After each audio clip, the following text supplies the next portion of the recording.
Fundación Luis Antonio Restrepo Arango y la Universidad Nacional de Colombia, sede Medellín, presentan hoy su cátedra Luis Antonio Restrepo Arango, Cine e Historia, como un curso de contexto para los estudiantes y para las personas interesadas en el tema. En el día de hoy nos acompaña el profesor Eric Pernet, quien disertará sobre la Revolución Rusa. El profesor Pernet es docente e investigador en Geopolítica y Relaciones Internacionales de la Universidad de Antioquia, fundador de la revista Utopía Siglo XXI y del programa radial de análisis internacional El Mundo es una Nota de la Facultad de Ciencias Sociales y Humanas de la Universidad de Antioquia. Es autor de los libros Fin del Milenio, Nuevo Orden Mundial y la Geopolítica tras el 11 de septiembre, Absolutismo Global o Crisis de Hegemonía. Con ustedes, el profesor Eric Pernet. Muy buenas tardes. Ante todo, mis agradecimientos a la Fundación Luis Antonio Restrepo y a la Universidad Nacional sede Medellín por esta oportunidad de estar con ustedes, y un agradecimiento muy especial a todos ustedes por su asistencia. El tema que vamos a analizar, indudablemente que es un tema extenso, complejo. El límite que tenemos del tiempo nos va a obligar a tratarlo en forma muy concreta y al mismo tiempo muy general. Me voy a apoyar en una serie de mapas y fotografías, etcétera, para facilitar el proceso de exposición y de comprensión del tema. Lo primero que podemos destacar es que la Revolución Rusa constituye el acontecimiento histórico que marcó la lógica y la dinámica del siglo XX. Toda la Guerra Fría, la bipolaridad, la izquierda internacional estuvo de una u otra manera influida en pro o en contra de la Revolución Rusa y posteriormente del desarrollo de la Unión Soviética.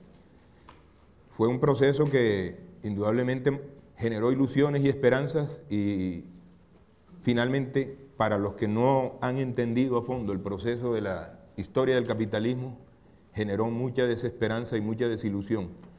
Aquí yo voy a tratar de situar algunos de esos momentos de la Revolución Rusa. El enfoque de la charla va a mirar tres puntos, muy sintéticamente por el problema que hemos mencionado del tiempo. El planteamiento clásico de Marx y Engels sobre el surgimiento de una sociedad de tipo comunista. Este es el punto de partida realmente, tanto teórico como histórico y lógico de esta revolución. Segundo, la coyuntura de principios de siglo y el desarrollo del capitalismo internacional, el estado en que se encontraba el capital y sus relaciones a nivel global, que nos van a dar la base para comprender el origen y finalmente el mismo desenlace de la Revolución Rusa en 1991, a fines del siglo pasado. Y en tercer lugar, el desarrollo histórico de la Revolución Rusa, en el que vamos a destacar el hecho de que, como alguna vez anotara Marx y insistiera en eso, los grandes procesos históricos trascienden la conciencia, la voluntad de los actores, en la medida en que corresponden a juegos de intereses muy complejos y a circunstancias que no son medibles ni determinables previamente. Por ejemplo, el curso de estos acontecimientos que ahora voy a mencionar rápidamente y que voy a tratar de analizar como fueron, una vez que se produce la Revolución Rusa, se inicia una guerra civil que no estaba prevista. La guerra civil desemboca en una política que se conoció como el comunismo de guerra, que tampoco era parte del proyecto inicial de los bolcheviques. El comunismo de guerra, cuando termina la guerra, hacia los años 20, obliga a Lenin a replantear el curso de la revolución y a plantear lo que se llamó la nueva política económica, que en ruso se conoce como la NEP, y que implicó un retroceso hacia formas capitalistas nuevamente para desarrollar una economía y una sociedad que estaban completamente devastadas, tanto por la Primera Guerra Mundial como por la guerra civil que se inició después de la retirada de de Rusia de la Guerra Mundial.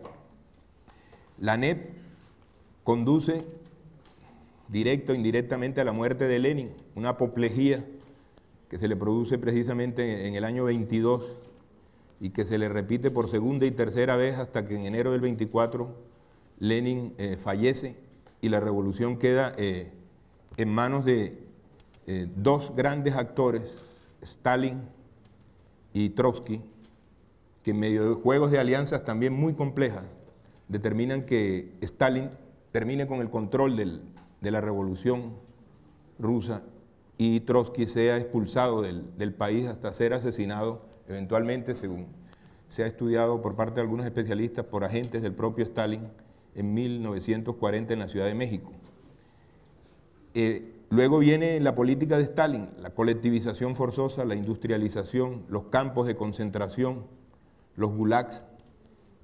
Todo ese proceso que finalmente, para resumir, desemboca en la desintegración soviética en manos de Gorbachov, con el nombre de Perestroika y Glasnost, en 1991, en diciembre, nos muestra que realmente, como también pensó Marx alguna vez, las revoluciones se desarrollan en forma de zigzags, con avances y retrocesos, y la revolución rusa, que marcó, como dije al principio, toda la lógica del siglo XX, es un ejemplo clásico de la historia de una revolución, de todo el ciclo de la historia de una revolución.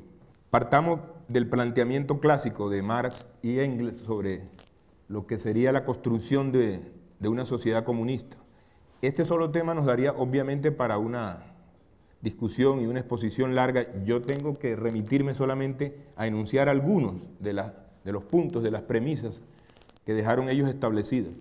Aquí se pueden leer básicamente el comunismo o el modo de producción comunista, como lo pensaban Marx y Engels, era entendido fundamentalmente como un sistema internacional que debía surgir como resultado del desarrollo del capitalismo, de lo que Marx llamaba el desarrollo de las fuerzas productivas dentro del capitalismo, es decir, de la economía capitalista a un grado de gran expansión y desarrollo del mercado capitalista y del propio capital y la tecnología que implicaba la producción capitalista. Esa era la primera premisa. Es decir, el comunismo era un resultado de la evolución del capitalismo y solamente se podía construir a escala global. Eso no implicaba que no se produjeran revoluciones nacionales, como Marx y el propio Engels estuvieron siempre propugnando por impulsar. Pero de la revolución, digamos, como ellos la llamaron proletaria, a la construcción de una sociedad comunista había un trecho muy largo del que Marx escribió algunas cosas, mostrando que debía existir un proceso de transición, etcétera, que no podemos abordar ahora. El segundo punto implicaba la abolición del trabajo asalariado y con la abolición del trabajo asalariado, la abolición de la enajenación del trabajo, es decir, de aquel trabajo que se vende para comer, para subsistir, que no es un trabajo libre y en el que el trabajador está sometido a un sistema de producción y de explotación que lo enajena, que lo aliena en ese sentido. La tercera idea o premisa era la supresión de la propiedad privada sobre los medios de producción y por lo tanto la abolición de los grandes monopolios capitalistas que estaban empezando a surgir en la época de Marx, se desarrollan a principios del siglo XX y los vemos ahora en su máxima expresión con las empresas transnacionales. El otro punto, la extinción de las clases y el Estado, es decir, de la gran división que había entre propietarios y no propietarios de esos medios de producción, y que como resultado de la abolición de la propiedad privada, Marx pensaba que debía conducir a una sociedad sin clases, igualitaria, que a su vez conduciría a la gradual extinción del Estado como aparato político de dominación de la clase dominante, es decir, de la clase que tenía el control económico sobre esos medios de producción. Y el cuarto punto, que era la síntesis de todo esto, la instauración de una propiedad colectiva sobre los medios de producción, y por lo tanto de una forma de organización social y de un modo de producción completamente diferente, basado en relaciones económicas y sociales que Marx nunca entró a caracterizar a fondo, porque pensaba que el desarrollo mismo de un modo de producción de ese tipo sería el que iría mostrando sobre qué tipo de relaciones se construiría esa nueva sociedad. Aquí tenemos pues a los dos autores fundamentales de esos principios básicos que quedaron en gran parte sistematizados en el Capital por Marx, pero en la que indudablemente el aporte de Engels fue básico. Partamos de, entonces, continuemos con el segundo punto, la coyuntura de principios de siglo. Cuando Marx escribe sus ideas sobre el comunismo y sobre el capital se encontraba todavía en una fase que algunos han llamado premonopolista, es decir, todavía no había una emergencia de grandes monopolios a nivel internacional, y cuando Marx muere en 1883, se estaba apenas produciendo la configuración de esos monopolios que ya habían quedado previstos en el Capital, sobre todo en el capítulo 23, conocido como la Ley General de la Acumulación Capitalista. El desarrollo de los monopolios bajo la forma de lo que posteriormente algunos teóricos denominaron el capital financiero, es decir, aquel capital que fusionaba el capital bancario con el capital industrial y en el que los bancos empezaban a tomar un papel directriz en el proceso de expansión capitalista a nivel internacional. Esa forma de capital financiero va a generar contradicciones geopolíticas por el control de las materias primas y por el control de los territorios y de la fuerza de trabajo, hasta conducir a la Primera Guerra Mundial. Si nos situamos a mediados del siglo XVIII, cuando apenas empieza la revolución industrial en Inglaterra, el capitalismo industrial como tal se está gestando. Aquí encontramos ya el imperio ruso configurado a mediados del siglo XVIII como resultado de un proceso largo de expansión sobre el territorio de Eurasia. Pero todavía no existen los grandes centros de control internacional, sino que el capitalismo se está configurando y la base del desarrollo económico y de la estructura económica internacional sigue siendo el capital comercial, grandes centros de colonización que tenían su base principalmente todavía en Europa, pero que ya Inglaterra había empezado a dominar. El mundo para ese periodo, ya entrando hacia 1900, unos 50 años después, está prácticamente repartido en zonas de influencia. O sea, de mediados del siglo XIX, cuando llegamos a principios del siglo XIX, cuando llegamos a principios del siglo XX, el reparto del mundo está relativamente consolidado. Quedan algunas zonas en las que, por ejemplo, en el Cuerno de África, en Liberia, habían zonas todavía en disputa, pero en general las grandes potencias europeas y los Estados Unidos estaban posicionadas de los principales territorios, los territorios más estratégicos y ricos, como lo puede indicar este mapa. La Gran Bretaña seguía siendo la potencia que controlaba todavía más la hegemonía global. Los Estados Unidos estaban en un proceso de expansión ya en América y en el área de Asia, sobre todo en Filipinas. Habían entrado en choque ya con los intereses emergentes de Japón, que también se había configurado como una potencia. Para 1900 ya el mundo estaba en pugna por unas 5 potencias capitalistas importantes, que habían surgido del desarrollo del capitalismo británico. Hasta ese momento todavía Gran Bretaña seguía siendo, digamos, el núcleo central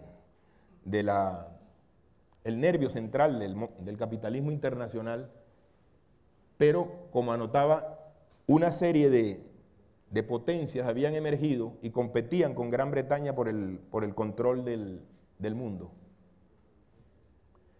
En ese contexto tendríamos que ubicar a Rusia, la Rusia de principios de siglo. Para entender a la Rusia de principios de siglo, si nos situamos en los orígenes, ya en la época moderna, porque Rusia, el territorio de Rusia se configura inicialmente en Ucrania, como centro fundamental la ciudad de Kiev, pero ya en la edad moderna, hacia el siglo XVI, ya Moscú se ha convertido gradualmente en un principado que comienza a extender su dominación hacia el resto de Eurasia. 2 momentos claves determinan ese proceso: el periodo de Iván el Terrible, conocido como uno de los fundamentadores y de los que consolidan la unidad de Rusia en esa época, luego Pedro I y finalmente Catalina II. A lo largo del gobierno de Iván el Terrible, que termina una de las primeras dinastías, las de los Riúrik, se inicia entonces, a principios del siglo XVII, la dinastía de los Románov, que va a durar 300 años y termina en 1917 con el ajusticiamiento de toda la familia Románov por parte de los bolcheviques. Entonces, desde principios del siglo XVII, 1613 más o menos, hasta 1917, los Románov ejercen el dominio de Rusia. Y son ellos los que construyen ese gran imperio que podíamos apreciar ya hacia 1900, en que ya no se trata de un principado ruso, sino de la expansión de Rusia hacia toda Asia, tanto en el Ártico como en el Pacífico, tratando de extenderse hacia el mar Mediterráneo.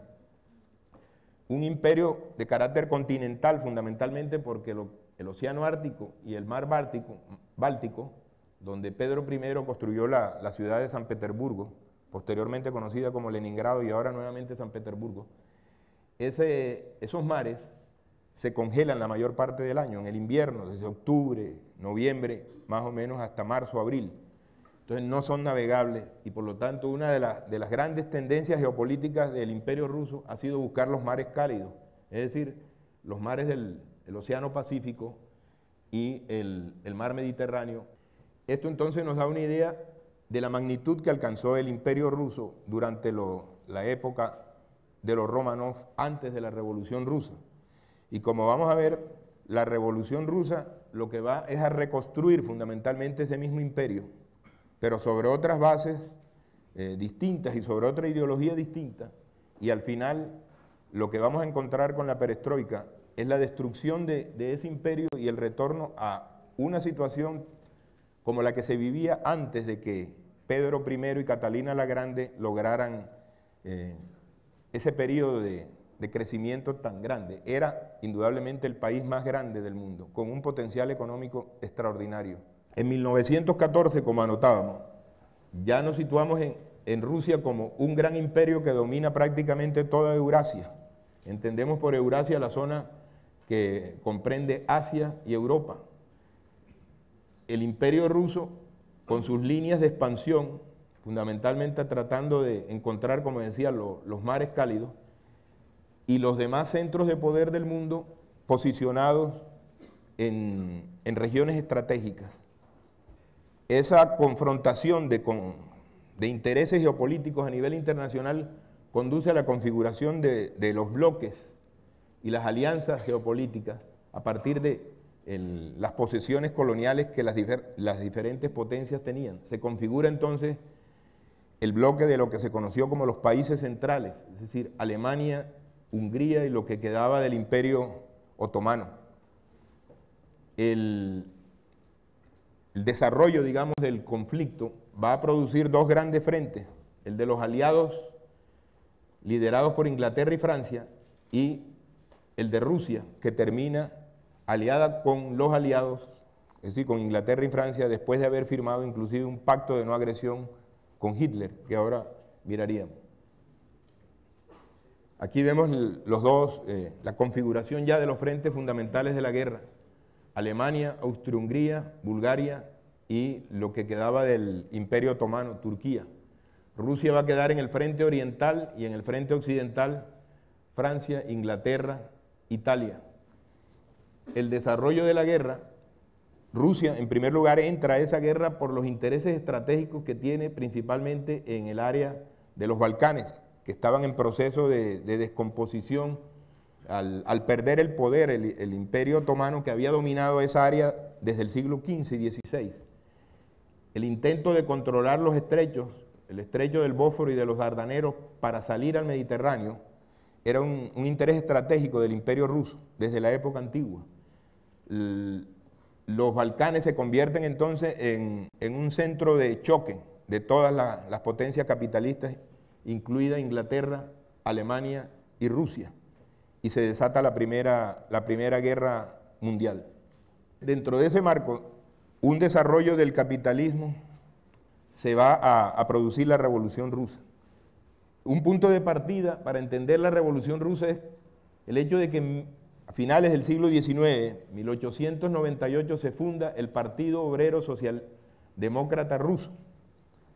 En ese momento recordemos que la izquierda internacional estaba dirigida, digamos, por una ideología que articulaba en su totalidad lo que se conocía como la Segunda Internacional Comunista, que manejaba principalmente teóricos alemanes, europeos en general, y que había sido la continuación en cierta forma de la primera internacional que había fundado Marx y Engels y que ellos mismos disolvieron. Pero después de la muerte de Engels en 1995, los marxistas europeos fundaron la Segunda Internacional y el partido de la izquierda rusa funda entonces un partido ruso dentro de la línea de la Segunda Internacional que fundamentalmente se orientaba un poco, no por las tesis, esto tal vez pueda parecer un poco abstracto, pero tengo que mencionarlo, no por la orientación de la dialéctica hegeliana, sino por la orientación filosófica del neocantismo predominante en Europa, en el que la revolución se entendía como un imperativo moral, en el que los hombres debían luchar por el cambio porque era bueno, mientras que dentro de la dialéctica de Hegel, que en parte fue la que asumió Marx, la revolución apareciera como el resultado de las contradicciones, el desarrollo de las contradicciones materiales de la sociedad. En todo caso, el Partido Obrero ya existía a fines del siglo XIX. El segundo congreso que se realiza en Londres, en la medida en que Lenin, Trotsky, Stalin y la mayoría de los comunistas habían sido deportados a Siberia y se habían fugado de la Unión Soviética, ese segundo congreso se encuentra con que la mayoría de la izquierda rusa está fuera de Rusia. Y en 1903 se realiza el segundo congreso en el que empieza a consolidarse la división entre lo que se llamaban los bolcheviques y los mencheviques. En ruso, bolchevique significa mayoría y menchevique minoría. La discusión sobre la concepción que se tenía de la revolución divide a la izquierda rusa, que estaba agrupada dentro de ese partido, en esas dos fracciones. En 1904 y 1905 se desarrolla una guerra entre Rusia y Japón como resultado de las contradicciones que hemos venido mencionando y que se centraban en ese momento en el área del Asia Oriental, particularmente en la pelea por los territorios de Manchuria y por Port Arthur en China. Ese conflicto conduce a que Rusia deba movilizar inclusive su flota en una acción militar casi descabellada, moviendo la flota desde el Báltico, dándole la vuelta a África para llegar a Japón. 8 meses. Al llegar a Japón, la flota rusa es destruida totalmente y Rusia pierde la guerra de 1905 con Japón. Se consolida el poder japonés en Asia y se debilita el poder, volvamos a la anterior, y se debilita el posicionamiento de Rusia en esa región. Ese hecho determina que empieza un descontento, a agudizarse el descontento en Rusia, y el zar debe abrir una Duma, por primera vez, una especie de asamblea popular para discutir los problemas de la guerra y del país, lo que da paso a que la izquierda rusa pueda ejercer una presión sobre el zarismo y presentar una serie de reivindicaciones. Como resultado de esas reivindicaciones que se presentan a finales del siglo XIX, se inicia lo que se llamó la Revolución de 1905, que no fue en realidad una revolución en el sentido de que hubo un cambio de estructuras, sino un intento insurreccional originado por la masacre que el zarismo hizo sobre una manifestación de trabajadores que se presentó al Palacio de Invierno, que era el Palacio del Zar en San Petersburgo, y que produjo más de un centenar de muertos y varios centenares de heridos. Esa masacre produjo levantamientos entonces en diferentes regiones de Rusia, entre los cuales se destaca el levantamiento del acorazado Potenkin en Odessa, una ciudad del Mar Negro, y de la guarnición de Kronstadt en el área del Báltico, que fue una guarnición que jugó papeles siempre estratégicos en todos los levantamientos en Rusia, y simultáneamente la configuración de una nueva estructura de poder en Rusia que se conoció como los soviets, que eran los consejos de obreros y campesinos y posteriormente de soldados. Entonces, a partir de 1905 se crea una coyuntura insurreccional que el zarismo a principios de 1906 logra aplastar. Sin embargo, en 1914, después de haber aplastado la insurrección de 1905, por las razones que mencionaba, Rusia entra a la Primera Guerra Mundial mal preparada, con un aparato militar descompuesto, corrupto, y los resultados que va obteniendo en la guerra son completamente desastrosos, tanto en los frentes militares como al interior de Rusia.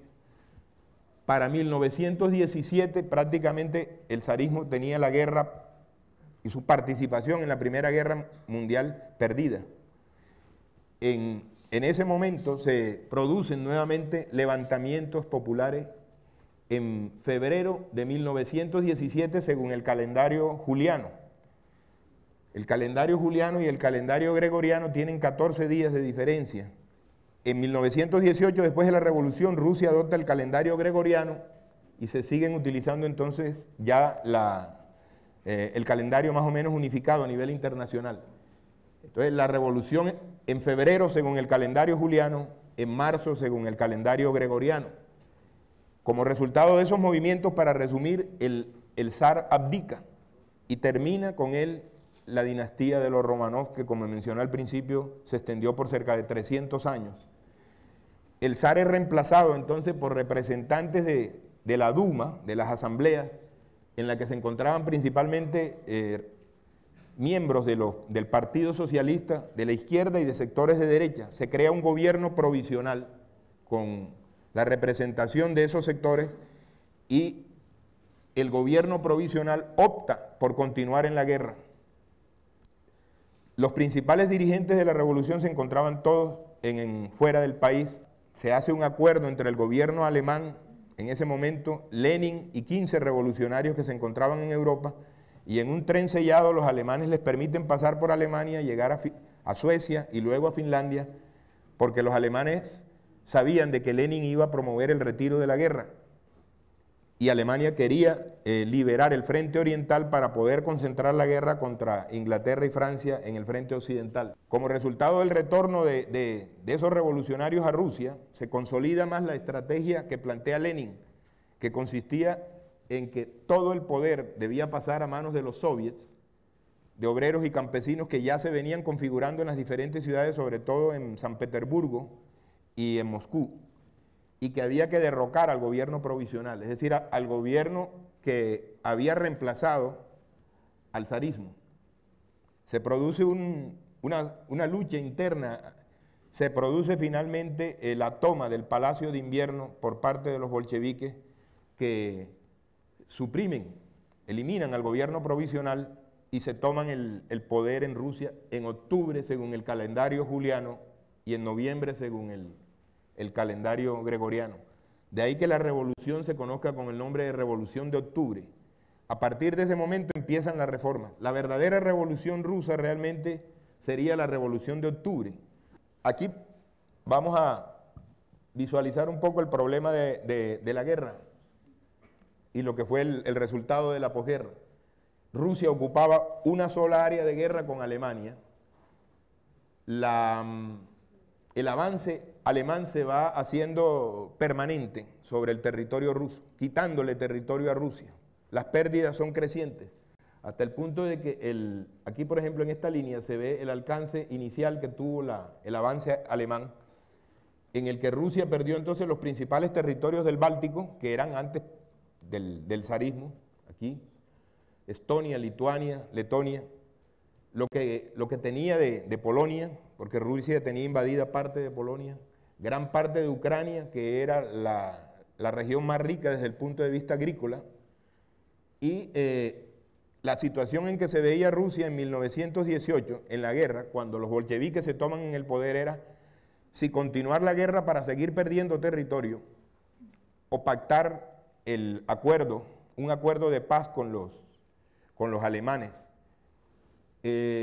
Los rusos se retiran de la guerra en diciembre de 1917, unos meses después de la revolución, y se inician las conversaciones de paz unos días después. Trotsky es el encargado de negociar, como era el representante de las relaciones exteriores de Rusia, de negociar el acuerdo de paz, pero las exigencias de los alemanes son leoninas. Piden territorio, una tercera parte del territorio de Rusia, de la mejor tierra, donde estaban recursos como el carbón, el hierro, tierra, pagos en oro, en deuda y pagos en especie. El acuerdo no se puede. Trotsky dilata las negociaciones esperando que se fortalezca la revolución rusa o que se produzca una revolución en Alemania, y ninguna de las dos cosas se genera. Los alemanes entonces arrecian la ofensiva, penetran en más territorio, y Lenin entonces opta, en desacuerdo con Trotsky, por ordenar que se firme el acuerdo en las condiciones en que los alemanes piden, es decir, perdiendo el territorio, porque Lenin pensaba que si no se firmaba el acuerdo se perdía entonces todo el control de Rusia, finalmente. Esa decisión de Lenin fue muy discutida y dio origen entonces a que el ejército blanco, los contrarrevolucionarios, como se llamaban en esa época, se aglutinaran acusando a Lenin de ser un agente alemán, que ya esa acusación venía flotando en el espacio ruso. Y se configura entonces una nueva situación en Rusia. La paz esta que se conoce como la paz de Brest-Litovsk, que en esa época anteriormente era parte del territorio polaco, ahora pertenece a Bielorrusia. Ahí se firmó el acuerdo que finalmente Trotsky, bajo presión de Lenin, debió aceptar. Se le entregan entonces los territorios a los alemanes, pero como los alemanes pierden la guerra, unos meses después, en 1918, el acuerdo quedó invalidado y el nuevo reparto de Europa se consolidó fue con el acuerdo de Versalles, en el que Rusia en parte recuperó lo que había perdido con el acuerdo de Brest-Litovsk. Aquí vemos una foto célebre de Lenin cuando está agitando a las masas en los momentos anteriores a la revolución de 1917. Bueno, vistas del movimiento insurreccional cuando se avanza hacia la toma del Palacio de Invierno. Este periódico es el que anuncia, fue sacado un día después de la revolución, 26 de octubre, o sea, al día siguiente de la fecha de la revolución, que fue el 25 de octubre, según el calendario ya gregoriano. Hablemos un poco de la posguerra. Aquí ya algo he dicho de la paz de Brest-Litovsk.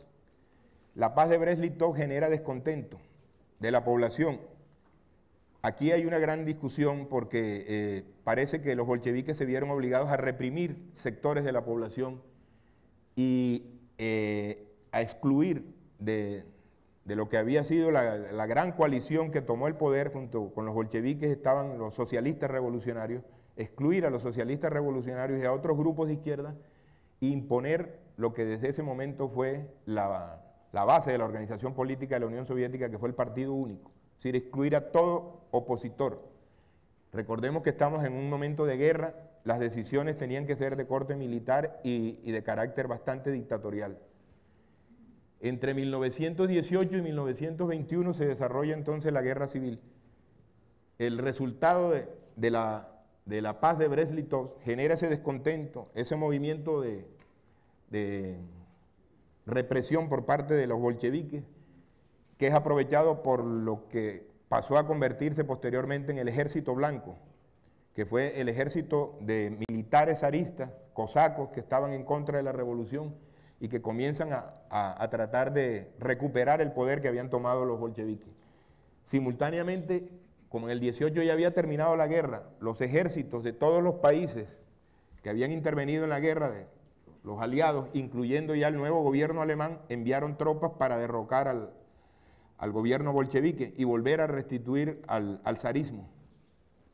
En esas condiciones se va a producir, no está aquí planteado, el ajusticiamiento de toda la familia de los Romanov, que ahora vamos a ver, una decisión también muy polémica que tomó el Partido Comunista, Lenin concretamente, con el Comité Central, para eliminar cualquier posibilidad de restauración del zarismo, es decir, ajusticiar a Nicolás II con sus 4 hijas, su hijo y su mujer. Ese proceso se produce también entonces como parte del desarrollo de la guerra civil. Habría que entenderlo entonces en ese contexto. Ha sido una decisión bastante polémica en la historia de la Revolución Rusa. En 1919, relacionando un poco esto con el tema del cine, se produce la nacionalización de la industria del cine. Pero volviendo con el punto de la guerra civil, en 1921 termina la guerra civil con la victoria de los soviéticos. El Ejército Rojo y la estrategia militar de la defensa de la revolución y de la Rusia de esa época quedó en manos de Trotsky. Lev Trotsky o León Trotsky tuvo un éxito extraordinario con un ejército que no existía, reconfigura el ejército en gran parte con oficiales del propio ejército zarista y con los trabajadores exhaustos como estaban de la Segunda Guerra Mundial, pero logran vencer tanto al ejército blanco, o sea, al ejército zarista recompuesto, como a los invasores que estaban atacando a Rusia por todos los costados por vía marítima, por el Ártico, por Arcángel, por el Pacífico, tropas japonesas y por el Mar Negro. Al terminar la guerra, antes de esto, había dado origen a una política que tuvo que imponer el gobierno comunista, que se conoció como el comunismo de guerra. El comunismo de guerra consistió en que se expropiaba prácticamente por la fuerza los excedentes de todos los campesinos para poder sostener el ejército. Y se sometió a la población a unas condiciones paupérrimas para poder mantener los frentes de guerra, tanto los de la lucha contra los invasores externos como contra el Ejército Rojo. Esa situación del comunismo de guerra, que era defendida en ese momento por todos los bolcheviques, generó entonces levantamientos en contra de Lenin y del Partido Comunista. Se produjeron levantamientos el famoso levantamiento de Kronstadt, otra vez el fuerte de Kronstadt en el Báltico, que obligó a los bolcheviques a reprimir a los soldados de Kronstadt y generó entonces una situación que ponía a los bolcheviques y a Lenin como represores de la población. Esa situación condujo a que tuviera que replantearse toda la política del comunismo de guerra. Sin embargo, el replanteamiento del comunismo de guerra solo fue posible cuando la guerra terminó en 1921. Entonces, en 1921, ante la situación que estaba generando la respuesta popular contra el Partido Comunista ya, Lenin opta por lo que se conoció como la nueva política económica, en ruso, NEP. Esa nueva política económica consistía en retirar toda la estrategia del comunismo de guerra, de requisas y de extracción forzosa del excedente de los campesinos y permitir entonces nuevamente la apertura del mercado. O sea, una especie de apertura capitalista en la que el Partido Comunista controlaba los grandes medios de producción, por ejemplo, industriales, financieros, comerciales, la política exterior, pero le permitía a toda la población comerciar libremente sus excedentes y crear entonces cierta acumulación de capitales, contratar mano de obra. Se genera entonces una liberalización económica en Rusia como resultado de esos dos elementos, el final de la guerra de 1921 y la presión popular contra las políticas del Partido Comunista.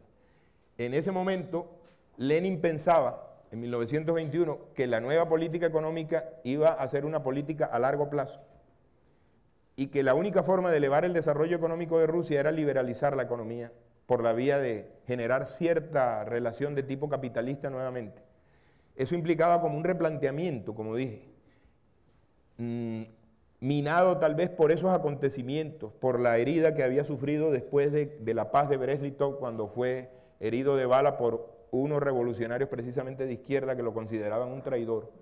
Lenin muere el 21 de enero en pleno desarrollo de la nueva política económica.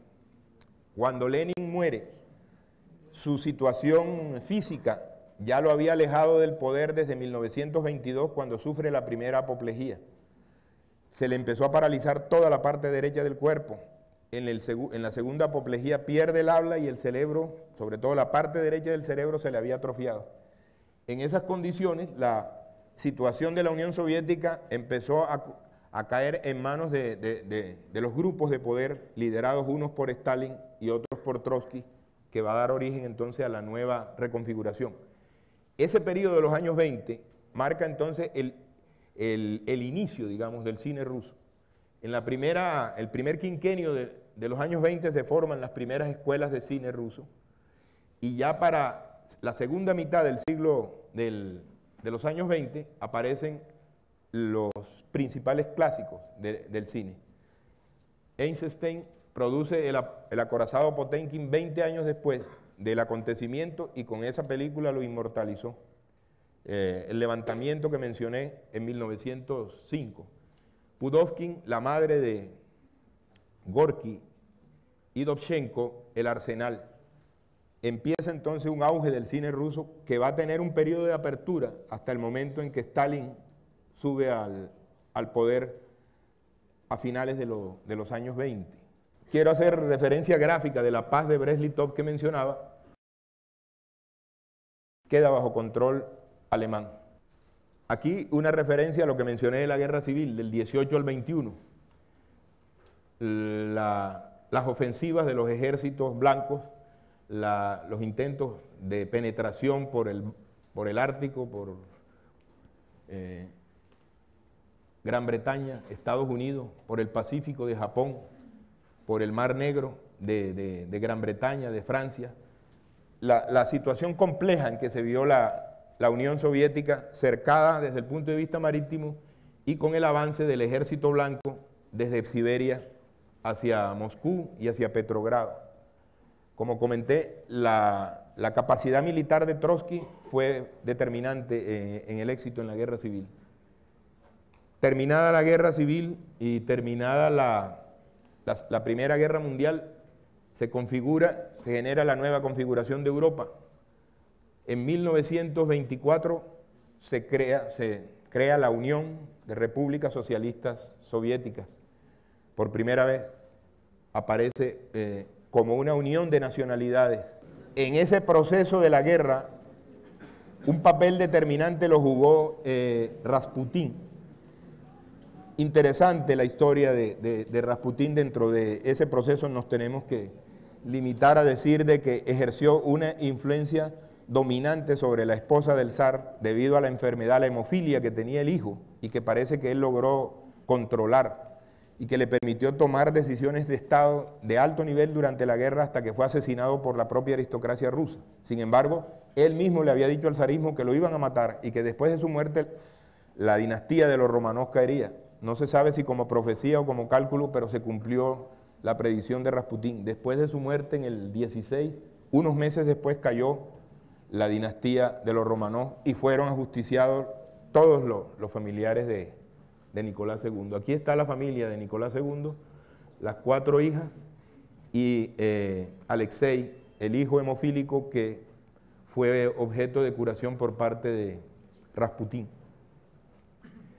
La enfermedad de Lenin, la esposa de Lenin y Lenin en sus últimos 2 años de vida, cuando está semiparalizado ya por la enfermedad. Eisenstein muere en el 48, uno de los pocos productores rusos que logró sobrevivir a la represión estalinista. La última película de Eisenstein, Iván el Terrible, que estaba prevista para ser filmada como una trilogía, se produjo la primera parte, no sé si la van a presentar aquí, muy interesante, ya eso fue después de los años 30, la segunda parte Stalin la prohíbe y por lo tanto la tercera parte no se puede producir. Ahí se va viendo ya en ese periodo lo que fue la censura en el periodo estalinista. Bueno, aquí cartel del acorazado Potemkin que ya hemos mencionado, del 25, sigamos. Una escena, digamos, muy reconocida de la caída de la población, la represión del zarismo en las escalinatas de Odessa, en alemán, el acorazado Potemkin, ¿sí? Escenas de las escalinatas de Odessa. Se considera el clásico del cine mudo internacional prácticamente La madre de Gorkin, que mencionaba de Pudovkin. De Pudovkin, El fin de San Petersburgo, crítica de la burguesía de San Petersburgo de esa época. Octubre 1928, todavía para conmemorar la revolución bolchevique, se le solicita a Eisenstein que elabore esa película. Iván el Terrible, la que mencioné, publicada en las últimas dos partes quedan bajo censura, no se pueden presentar. Sigamos. Bueno, ya entramos al periodo de Stalin. Simplemente empiezan los planes quinquenales, la consolidación de Stalin se da con el destierro de Trotsky, la colectivización de la agricultura y todas las purgas que se inician en ese periodo. El cine soviético empieza bajo un control, empiezan las purgas y el terror, la creación de los campos de concentración y de trabajo forzado, y lo que se conoce como el realismo socialista en el cine. Es decir, el cine debía representar o idealizar o hacer una apología de la revolución y de la situación de los trabajadores. La llegada de Trotsky a México, donde llega en el 37 y es asesinado en el 40, aquí está Frida Kahlo, la pintora mexicana que junto con otros intelectuales acogen a Trotsky hasta su muerte. La Unión Soviética, creada ya por Stalin y consolidada por Stalin, sigamos. Bueno, la posición de la Unión Soviética en Eurasia, sigamos. Los campos de concentración, cada estrella de estas que ven aquí representó un campo de concentración. Se creó una situación de terror muy grande en la Unión Soviética, acusaciones sin juicios previos originaban la detención y la remisión a Siberia.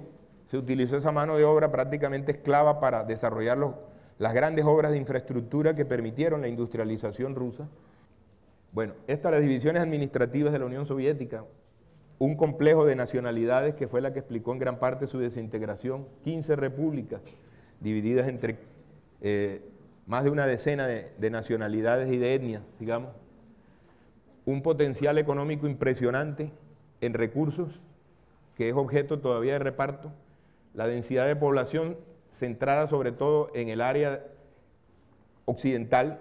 La Segunda Guerra Mundial nos lleva al pacto germano-soviético con el que Stalin, de común acuerdo con Hitler, después de haber intentado llegar a un acuerdo con Francia e Inglaterra, pacta el reparto de la Europa Oriental y vuelve a recuperar los territorios que había perdido en la Primera Guerra Mundial, es decir, vuelve a recuperar los territorios del Báltico, parte de Polonia y las regiones de Ucrania.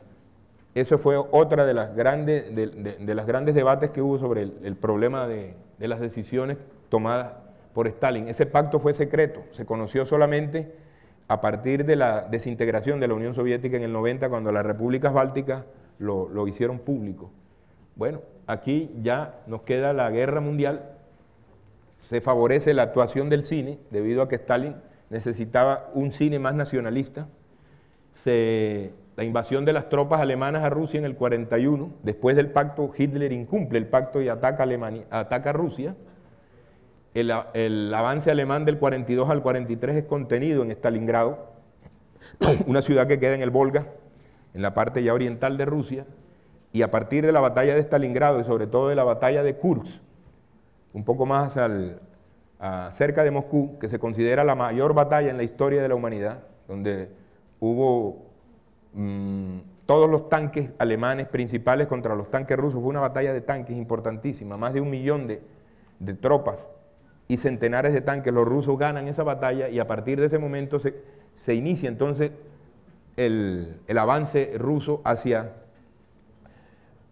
Europa, la recuperación.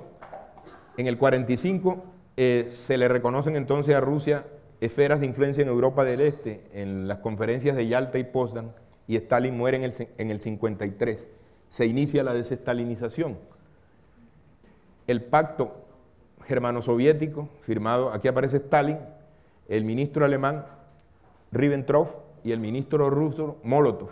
Cuando en Moscú se firmó el acuerdo en el que Stalin y Hitler se repartían las zonas de influencia en Europa Oriental y que le dio pie a Hitler para invadir Polonia y a Stalin para la parte occidental de Polonia a Hitler y a Stalin la parte oriental. Los acuerdos de Teherán en el 43, Stalin ya es una figura internacional, sentado con Roosevelt y con Churchill, se empieza el reparto de Europa planeando la derrota de Hitler. Aquí tenemos un mapa de lo que fue la Europa de Yalta y de Potsdam, en el que se comienza el reparto de Alemania en zonas de influencia, ya después del final de la guerra, y la invasión del Ejército Rojo a toda la parte oriental de Europa, y por lo tanto la expansión y la ampliación de lo que se conoció como el comunismo. Bueno, aquí la muerte de Stalin, que había creado una especie de culto a la personalidad que se hizo famoso a nivel internacional, sobre todo después de que Khrushchev en el 20º Congreso publicó el informe de lo que él llamó los crímenes de Stalin. En el 56, el 20º Congreso del PECUS, o del Partido Comunista de la Unión Soviética, se publica el informe secreto de Nikita Khrushchev, en el que denuncia crímenes, campos de concentración, etcétera, por parte de Stalin. Aparece un cine crítico entonces contra Stalin, aparecen los trabajos de Kalatozov, de Tarkovsky, de Shushkin, etcétera. Y ya entraríamos con la nueva, digamos, secuencia de mandatarios en Rusia. Nikita Khrushchev termina en el 64, aparece el retorno de la censura. Películas, por ejemplo, como La comisaría de Askoldov fue censurada, la de Andrei Rublev, Tarkovsky, la película de Andrei Rublev de Tarkovsky fue prohibida en este periodo, etc. Viene ya el periodo de Leonid Brezhnev, entre el 64 y el 82, no se logra ya ejercer un control sobre un cine que empezaba a denunciar la crisis. Viene Mikhail Gorbachev, del 86 al 91, se destapa, digamos, la situación interna de la Unión Soviética, con la perestroika, Gorbachev, el glasnost y la apertura del cine soviético, El Círculo del Poder, famosa película sobre Stalin, Klimov, Adiós a la Matiora, etc. Se producen entonces unas nuevas películas ya reflejando la nueva situación de la Unión Soviética, y en 1991, a fines de diciembre del 91, se produce la desintegración de la Unión Soviética.